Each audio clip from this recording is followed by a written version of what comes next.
హల్లెలూయా. Praise lord అందరికీ. ఎలా ఉన్నారు అందరూ? ఈరోజు దేవుని వాక్యం నుండి ప్రారంభించుకుందాం. కీర్తనలు 80వ అధ్యాయము 3వ వచనము. దేవా, చెరలో నుండి మమ్ము రప్పించుము, మేము రక్షణ నొందినట్లు నీ ముఖ కాంతి ప్రకాశింపచేయుము. ఇక్కడ వాక్యంలో కీర్తనకారుడు ఏమని వ్రాసాడంటే, దేవా, చెరలో నుండి మమ్ము రప్పించుము, మేము రక్షణ నొందినట్లు నీ ముఖ కాంతి ప్రకాశింపచేయుము.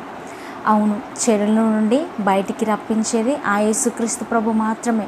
అలాగే తన ముఖకాంతిని మనపై ప్రకాశింపచేసి మనల్ని రక్షణలో నడిపించేది కూడా ఆ యేసుక్రీస్తు ప్రభు మాత్రమే.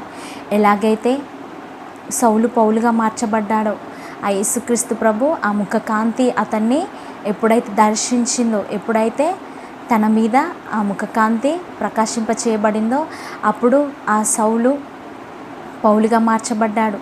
ఒకప్పుడు దేవుని సేవకులను, దేవుని పిల్లలను, యేసుక్రీస్తు ప్రభుకి సంబంధించిన ప్రతి యేసుక్రీస్తు ప్రభు పేరు పెట్టుకున్న ప్రతి బిడ్డను ఒకప్పుడు అతను చిత్రహింసలు చేసి నరక విధన చేసేది. కాకపోతే యేసుక్రీస్తు ప్రభు ఎవరినైనా రక్షించుకోగల సమర్థుడు. ఎంత శత్రువునైనా మిత్రునిగా మార్చు దేవుడు ఆ యేసుక్రీస్తు ప్రభు మాత్రమే. ఆ అద్భుతకరునికి ఎంతగానో మనము స్తుతి చెల్లించాలి. ఆ ప్రకాశం, ఆ వెలుగు అతనిపై ప్రకాశింపబడినప్పుడు ఆ సౌలు పౌలుగా మార్చబడ్డాడు. అలాగే ఐగుప్తులు ఎలాగైతే చెరలో ఉన్నప్పుడు యేసుక్రీస్తు ప్రభువుని ఎంతగానో వేడుకున్నారు, శనిగారు గొనిగారు, కానీ ఆ టైంలో వేడుకున్నారు కూడా.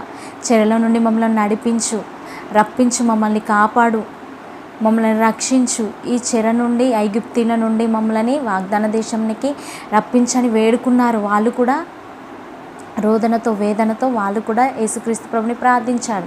ఎలాగైతే నినివే పట్టణస్థులు యేసుక్రీస్తు ప్రభుని ఎలాగైతే వేడుకున్నారో, మరణం నుండి తప్పించని గోనెపట్ట పట్టుకొని ప్రతి ఒక్కరూ ఉపవాస ప్రార్థనలో ఉన్నప్పుడు యేసుక్రీస్తు ప్రభువుల మరణం నుండి తప్పించాడు.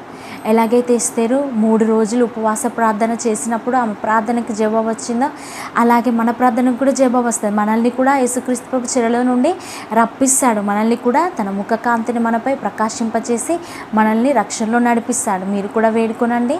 ఇచ్చిన వాక్యం దేవుడు మన హృదయంలో ఫలింపచేయునుగాక. అలాగైతే మనం ఒకసారి వాయినాడ్ గురించి ప్రార్థించుకుందాం. వాళ్ళు కూడా ఇప్పుడు చెరలో ఉన్నారు కదా, వాళ్ళు కూడా ఇబ్బందులో ఉన్నారు. ఎంతోమంది వరదలు వచ్చి ఎంతోమంది బిడ్డల ప్రాణాలు అన్యాయంగా బలైపోయాయి. వాళ్ళు ఎలాంటి సిచ్యువేషన్లు ఉన్నారో, ఇప్పుడు ఏ సిచ్యువేషన్లో, ఏ బాధలో ఉన్నారు. ఎంతమంది తల్లిదండ్రులను పోగొట్టుకొని కుటుంబాలు లేక, తినడానికి లేక ఎంతమంది రోడ్ల మీద పాలయ్యారు. వాళ్ళకి యేసుక్రీస్తు ప్రభు మాత్రమే దిక్కు, ఇంకెవరు కాదు. అందరికీ ప్రైజ్ ది లార్డ్.